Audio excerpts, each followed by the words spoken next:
ITI માં એવું તો શું થઈ ગયું હતું, આટલા લોકો ભેગા થઈ ગયા? તો જય માતાજી મિત્રો, આપણા વ્લોગ નો આજે 44મો દિવસ છે. નાઈ ધોઈને તૈયાર થઈને આવી જઈએ છીએ અમારી ઔદ્યોગિક તાલીમ સંસ્થામાં. અને અમારી આઈટીઆઈ માં હું આવી ગયો અને જોઉં છું તો આટલા બધા લોકો કેમ ઉભા હતા. અને આજે હતી અમારી ક્રિકેટની સેમીફાઈનલ મેચ. અને અમે અમારા ટીમના લોકો બધા બેટ દડો લઈને આવી જઈએ છીએ પ્રેક્ટિસ કરવા માટે. અને આપણે પણ દડો પકડીને પ્રેક્ટિસ કરવા લાગીએ છીએ બોલિંગ માટે. બધા લોકો કરતા હતા પ્રેક્ટિસ અને એટલી જ વારમાં આવી જાય છે સાહેબો, કારણ કે ઉછાળવાનો હતો ટોસ અને આવીને સાહેબ ઉછાડી દે છે ટોસ. સાહેબ ઉલાડી દે છે ટોસ અને સામેવાળી ટીમ ટોસ જીતી જાય છે અને તે બેટિંગ કરવાનો નિર્ણય લે છે. અને આજની match fitter versus mechanical diesel હતી. અને ત્યાર પછી પહેલી ઇનિંગ પૂરી થઈ જાય છે અને બીજી ઇનિંગ ચાલુ થઈ જાય.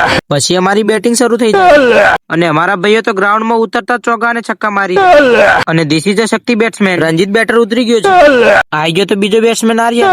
અને આ ત્રણ જણોએ જોરદાર બેટિંગ કરીને આખી મેચ અમને જીતાડી દીધી. શક્તિ, રંજીત અને આર્યન ત્રણેય એવી બેટિંગ કરી કે આખી મેચ એમને જીતાડી દીધી. મેચ જીતવાની ખુશીમાં બધા ભાઈઓ ગ્રાઉન્ડ તરફ દોડી પડે છે. ત્યાર પછી અમે બધા આવી જઈએ છીએ પગે નમવા અમારા કોચ જોડે. અને અમારા કોચ પણ આજે અમારા લીધે બહુ જ ખુશ હતા. મેકેનિકલ ડીઝલ અને ફિટર વચ્ચેની મેચ હતી અને એમાં અમારી મેકેનિકલ ડીઝલ ટ્રેડ જીતી જાય છે. મેચ જીતવાની ખુશીમાં બધા ભાઈઓ બૂમો પાડવા લાગે છે. અમારો ટ્રેડ મેચ જીતી જવાથી બધા લોકો અમને આવી જાય છે અભિનંદન આપવા માટે. ત્યાર પછી આખી ટીમ અમારી જતી રહેશે બહાર નાસ્તો કરવા માટે. બહાર આવીને બધા લોકો કરી લે છે નાસ્તો અને પાછા અંદર આવી જઈએ છે. અને અંદર આવીને જોઈએ છે તો ચેસ ગેમ ચાલુ થઈ ગઈ હતી. ત્યાર પછી થોડી વાર ચેસ ગેમ જોઈ લઈએ છીએ ને પછી ચાલુ થઈ ગઈ હતી ગોળા ફેંક. એટલે અમે બધા ભાઈઓ પાછા આવી જઈએ છીએ ગોળા ફેંક જોવા માટે. ફાઇનલી ગોળા ફેંક ની રમત પણ પૂરી થઈ જાય છે અને ચાલુ થઈ જાય છે રસ્સા ખેંચ. અને રસ્સા ખેંચમાં બંને ટીમો જોરદાર જોર લગાઈ રહી હતી. અને બધી ગેમો પૂરી થઈ જાય છે અને આવી જઈએ છીએ અમે ખડી ચોકડી, કારણ કે જવાનું તો અમારે ઘેર. ખડી ચોકડી થી મળી જાય છે કિરીટ નું બાઇક અને અમે બંને જણા ઘર તરફ જતા રહીએ છીએ.